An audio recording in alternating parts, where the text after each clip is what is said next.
Bismillahirrahmanirrahim. Assalamualaikum warahmatullahi wabarakatuh.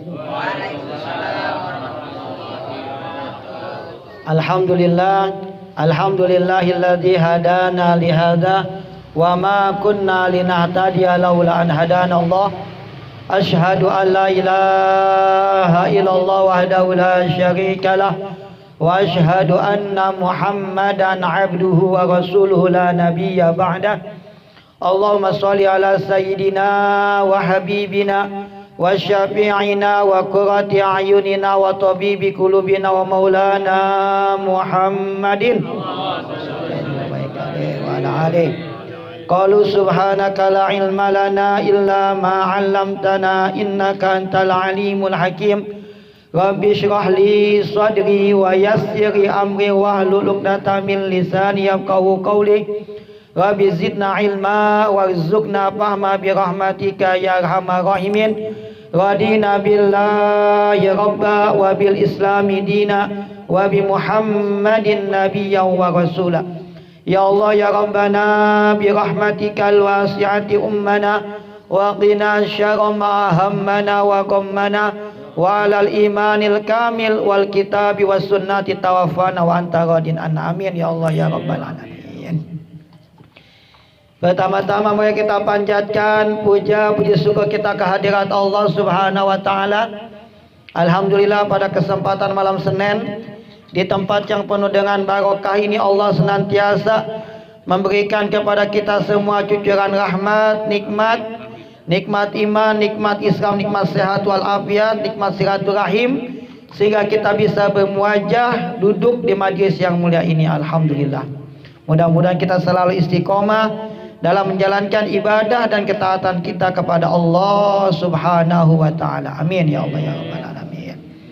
Tak lupa pula salawat dan salam senantiasa tercurah limpahkan kepada Nabi besar kita, Habibuna, uswatuna wa qudwatuna Nabi Muhammad sallallahu alaihi wasallam. Allahumma shalli baik alaihi wa ala alihi, kepada para keluarganya, kepada para sahabatnya, kepada para pengikutnya, dan mudah-mudahan kita nanti Allah jadikan sebagai umatnya yang kelak akan mendapatkan syafaatul uzma yaumal qiyamah. Amin ya Allah ya rabbal alamin. Kita telah membahas pada minggu-minggu yang lalu tentang keutamaan apa Pak? Tentang salawat ya. Nah, jangan kita merasa bosan ataupun jenuh.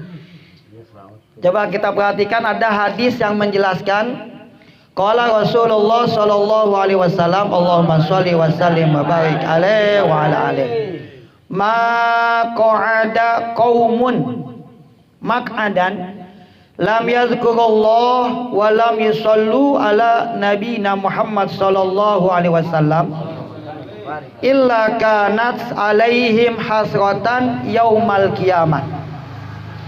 Maka ada qaumun maq'adan, tidaklah ada sekelompok manusia, tidaklah ada sekelompok kaum yang duduk di suatu majlis. Ada berapa manusia kumpul di suatu majlis, lam yazkurullah, dan mereka tidak menyebut nama Allah. Duduk di suatu majlis dan tidak menyebut nama Allah. Walam yusallu ala nabiyina Muhammad, dan mereka tidak berselawat kepada Nabi Muhammad. Kita kumpul di suatu majlis, kita duduk di suatu tempat, kemudian kita tidak menyebut nama Allah dan tidak berselawat kepada Rasulullah, apa bencana yang akan kita dapatkan? Illa kanas alaihim hasratan yaumal qiyamah, maka itu akan menjadikan penyesalan pada hari kiamat. Kita duduk di majlis, di suatu tempat, kita nggak menyebut nama Allah, tidak membaca bismillah, kemudian kita tidak berselawat kepada Rasulullah, kecuali itu akan mendatangkan penyesalan pada hari kiamat. Ini adalah sesuatu yang kita tidak inginkan. Maka dengan kita banyak menyebut nama Allah, kita berselawat kepada Rasulullah, majlis yang kita tempati akan mendatangkan barokah daripada Allah Subhanahu wa ta'ala. Bahkan ada hadis yang mengatakan kalau kita duduk di suatu tempat, kemudian kita nggak menyebut nama Allah, tidak berselawat kepada Rasulullah, itu akan menjadi antana jifah. Majlis antana jifah, majlis yang berbau busuk, bangkai yang berbau sangat busuk.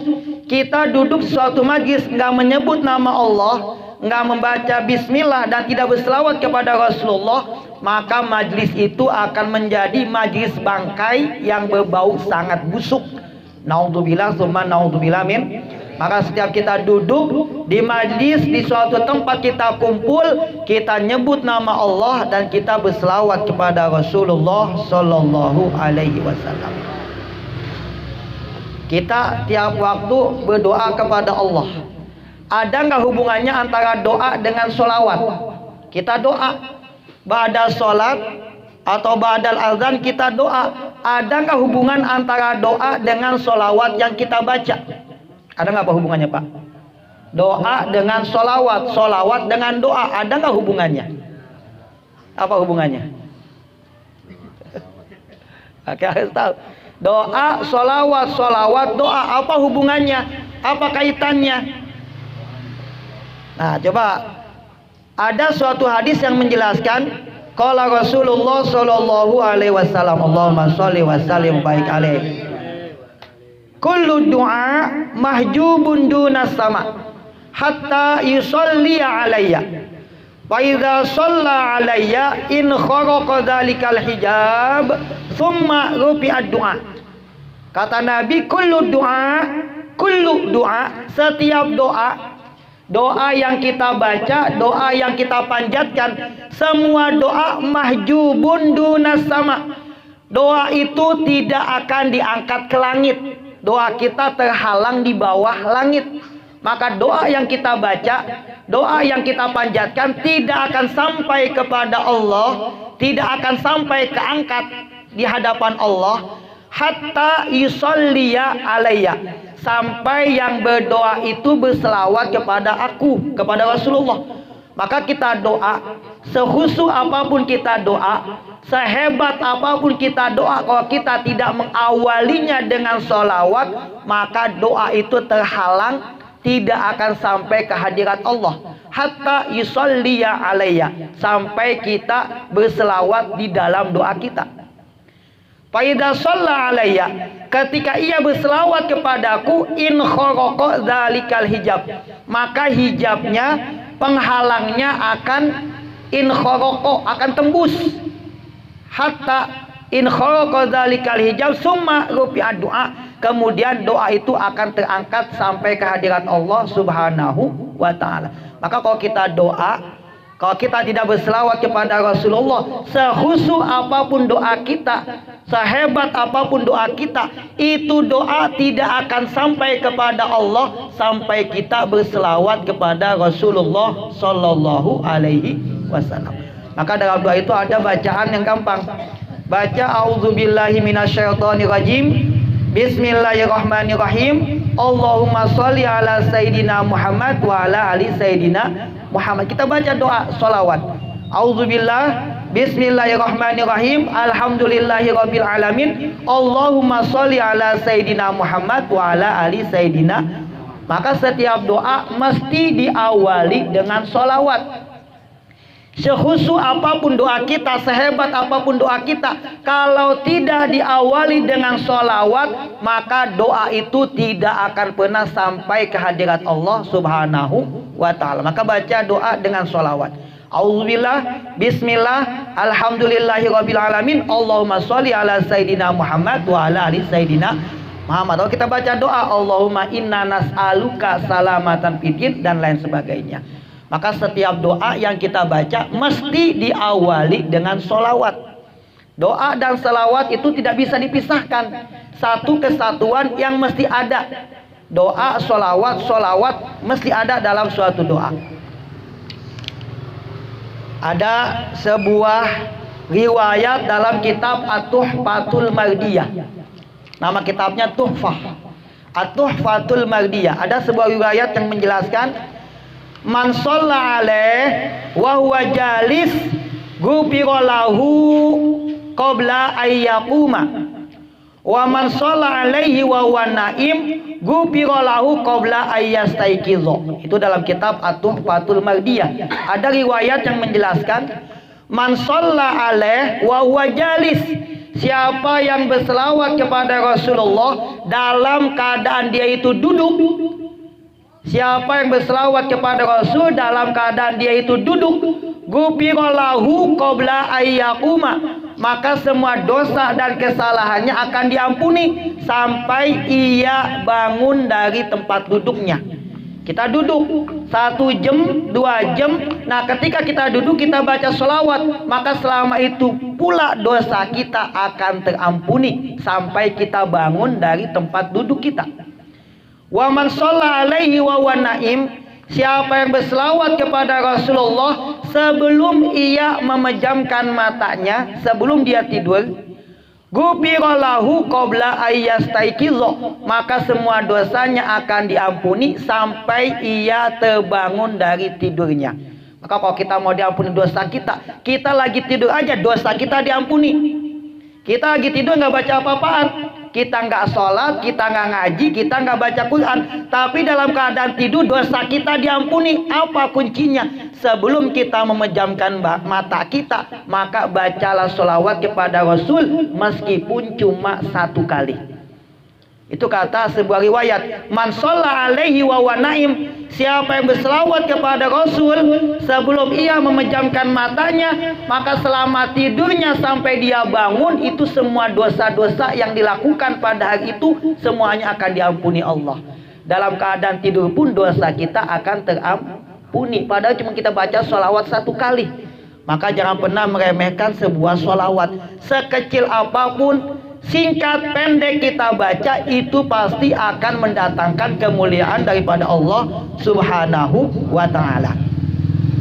Ada sebuah riwayat juga, coba kita perhatikan riwayat ini, insya Allah bisa dipertanggungjawabkan.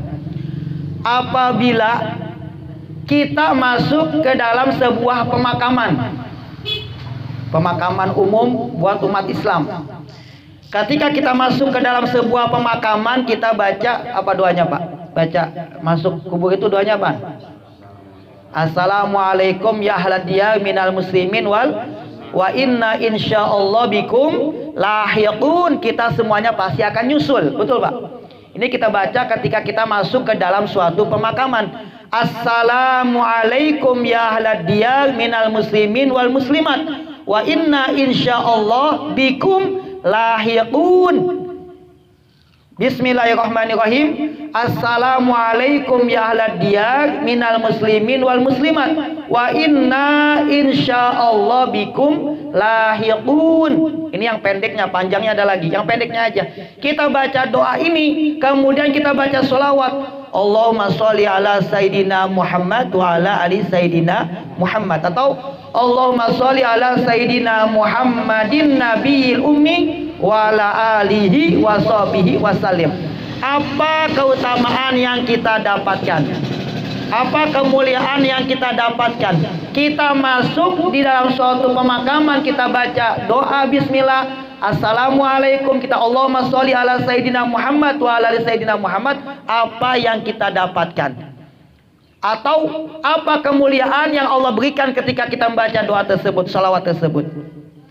Dalam riwayat disebutkan, seandainya kita membaca sholawat ketika kita masuk ke dalam suatu makam, maka seandainya di dalam makam tersebut ada 500 jenazah, ada 500 mayit yang sedang disiksa, ada 500 mayit yang sedang diazab, maka ketika kita berselawat 500 jenazah, 500 mayit yang sedang disiksa, maka pada saat itu pula siksanya akan diangkat, akan dihentikan. Subhanallah.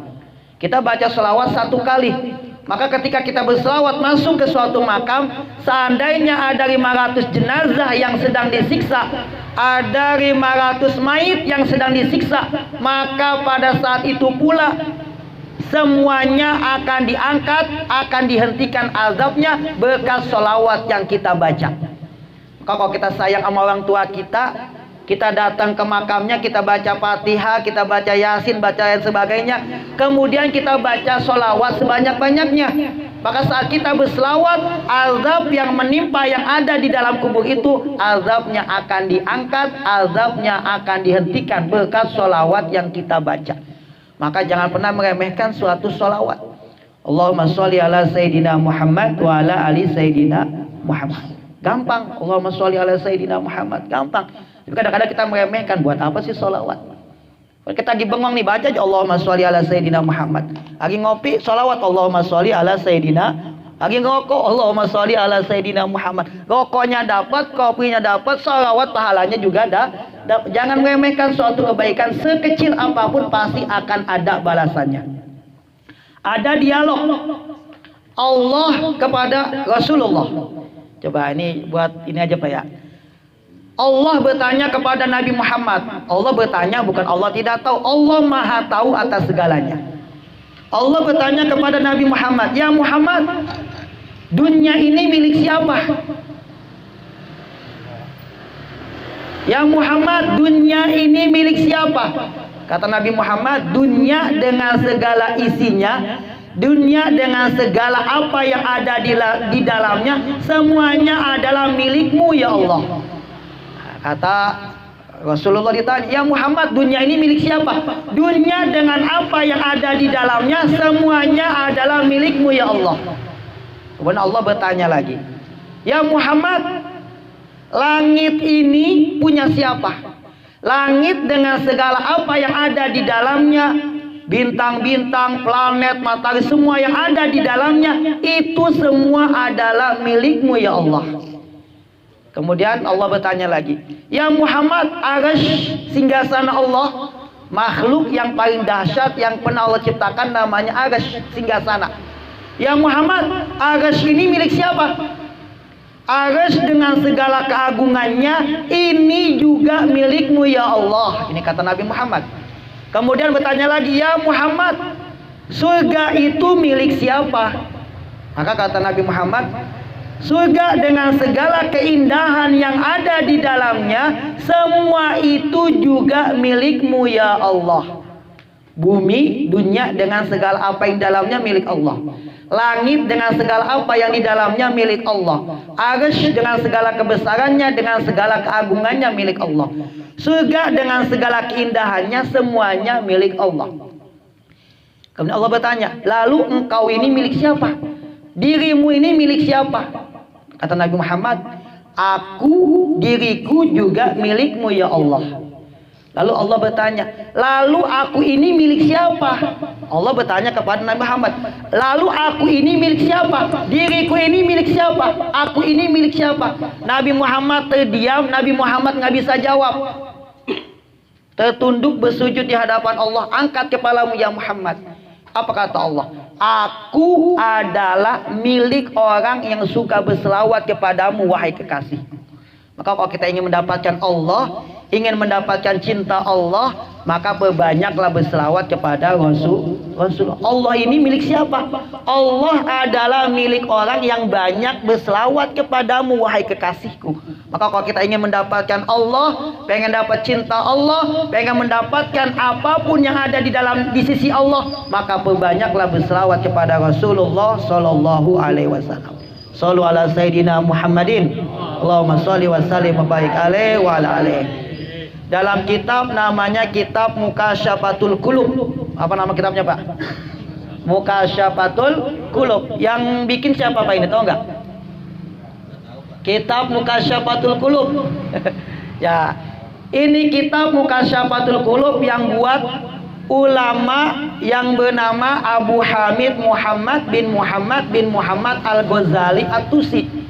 Abu Hamid Muhammad bin Muhammad Al-Ghazali At-Tusi, atau lebih dikenal dengan nama Imam Ghazali. Nama kitabnya Kitab Mukasyafatul Qulub, yang bikin namanya Abu Hamid Muhammad bin Muhammad Al-Ghazali At-Tusi. Namanya Muhammad, nama bapaknya Muhammad, nama kakeknya tuh, saking cinta sama Rasul, namanya bapaknya kakeknya Muhammad semua. Betul nggak Pak?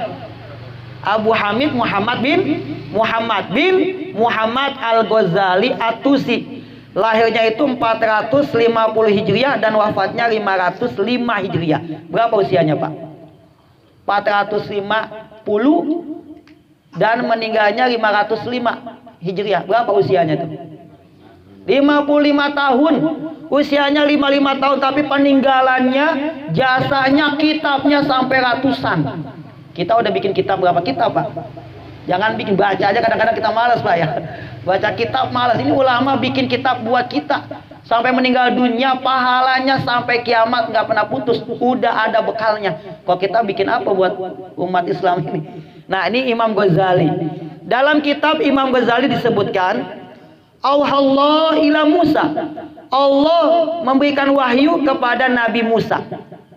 Ya Musa, wahai Musa, in aradta an akuna aqraba ilaika min kalamika ila lisanika wa min waswasati qalbika ila qalbika wa min ruhika ila badanika wa min nuri basarika ila ainaika wa min sam'ika ila udhunika fa aktsir minas shalah ala Muhammad sallallahu alaihi wasallam. Allahumma sholli wa sallim wa barik alaihi wa ala alihi. Allah memberikan wahyu kepada Nabi Musa. Ya Musa, apabila engkau ingin aku lebih dekat kepada dirimu, aku lebih dekat kepada dirimu, min kalamika ila lisanika, dari ucapanmu kepada lisanmu, min waswasati qalbika ila qalbika, dari bisikan hatimu kepada hatimu, wa min ruhika ila badanika, dari ruhmu kepada badanmu, wa min nuri basarika, dari cahaya pandanganmu kepada matamu, wa min sam'ika ila uzunika, dari pendengaranmu kepada telingamu.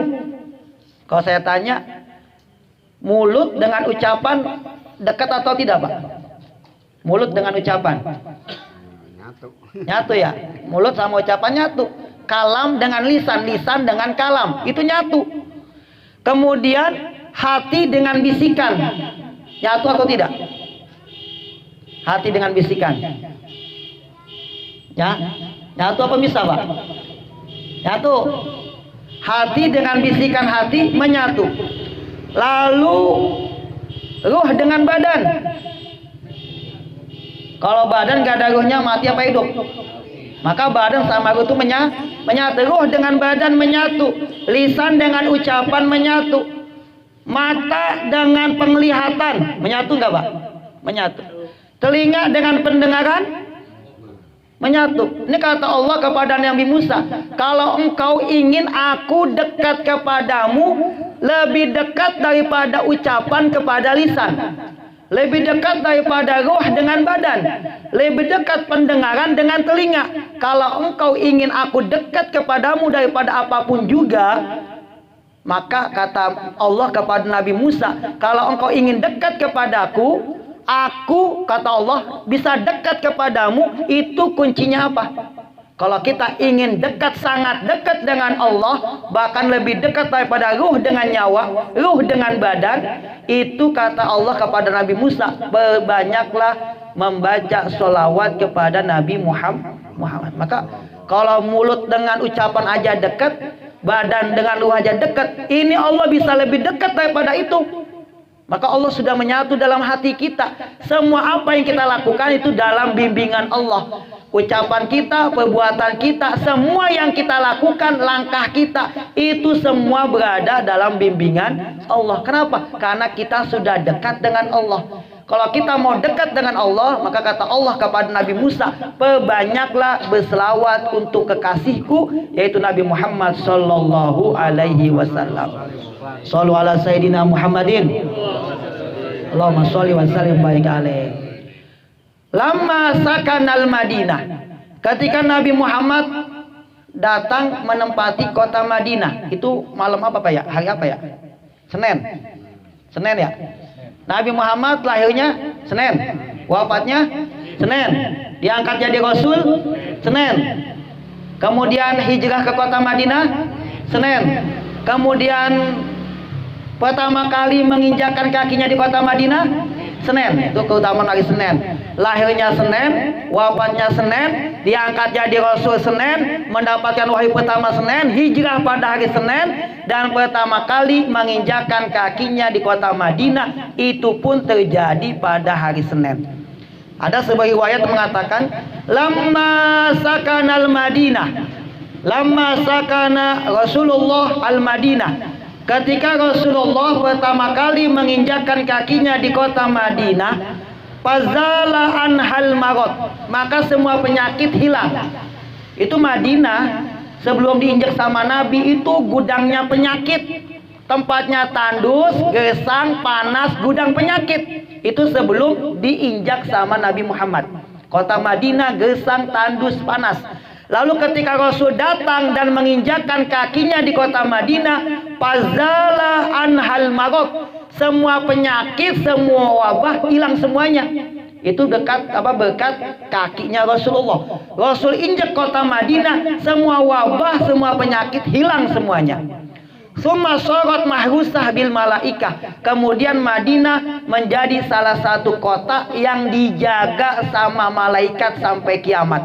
Maka sampai kiamat Dajjal itu tidak bisa masuk ke dua kota, kota Mekah dan juga kota Madinah. Ini dua kota yang dijaga Allah. Dajjal nggak bisa masuk ke dalamnya. Kenapa? Karena Allah telah menjaganya dengan memerintahkan malaikat untuk menjaga kota Madinah. Nah, wabah penyakit hilang, malaikat menjaga, Allah menjaga dengan adanya malaikat. Itu Nabi yang menginjakkan kakinya di kota Madinah, semua penyakit akan hilang. Madinah menjadi kota yang selamat, kota yang bersih, terjaga dari apapun juga. Pakaifa iza sakana qalbuka, bagaimana jika Nabi Muhammad sudah menempati hatimu? Kalau hatimu penuh cinta dengan Nabi Muhammad, hatimu sudah penuh sayang, cinta, rindu kepada Nabi Muhammad, maka hatimu akan jauh daripada segala penyakit, jauh daripada penyakit-penyakit yang bisa membahayakan, penyakit-penyakit batin, sombong, dengki, iri hati, semuanya itu akan hilang. Dengan apa? Dengan cinta kita kepada Nabi Muhammad sallallahu alaihi wasallam. Nabi Muhammad masuk kota Madinah, semua penyakit hilang. Begitu juga dengan hati kita. Kalau hati kita dipenuhi dengan cinta kepada Rasul, semua penyakit yang ada dalam hati kita semuanya pasti akan hilang. Mungkin ini saja bisa disampaikan.